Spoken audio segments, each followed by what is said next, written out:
As estatísticas é que pessoas com maior poder econômico envelhecem sim de forma completamente diferente, também por N outros motivos. Como, por exemplo, o acesso a cuidados de saúde às vezes muito mais rápidos, infelizmente às vezes muito melhores do que as pessoas que demandam de uma necessidade mais pública. O nível de escolaridade também está diretamente relacionado em como nós envelhecemos.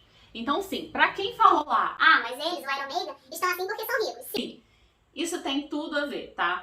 Assim como também tem, por exemplo, fatores de diferenças em relação à raça, sexo, a orientação sexual. Então tudo isso interfere no nosso envelhecimento. Um exemplo, mulheres envelhecem mais do que homens. A expectativa, por exemplo, em 2019 era de aproximadamente 79 anos para as mulheres e 73 para os homens.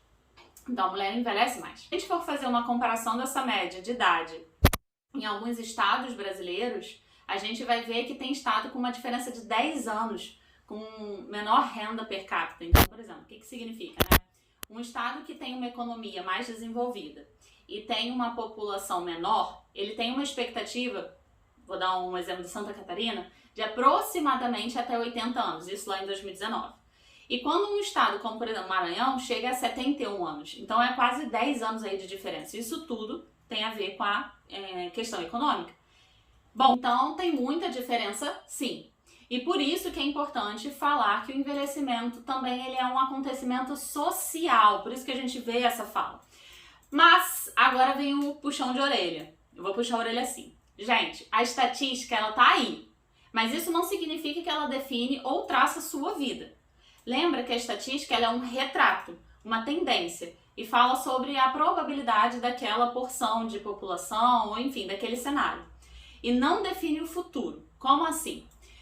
Eu já tive a oportunidade de conhecer e ouvir diversas pessoas que eu chamo de fora da curva. Vou explicar melhor. Tá todo mundo lá mantendo aquele padrão estatístico, tá? E tem algumas pessoas que saem desse padrão. Por exemplo, eu já ouvi a história do pai de uma amiga, morador do interior da Bahia, que, gente, sem brincadeira, subia em bananeira, em plenos 80 anos. Detalhe, eu vi a foto dele. E como uma boa canceriana, né, aquela preocupada toda, eu falando, gente, que loucura, manda ele descer daí, que horror. Mas, enfim. Outra história, a tia de um amigo com mais de 90 anos que senta com as pernas cruzadas no sofá.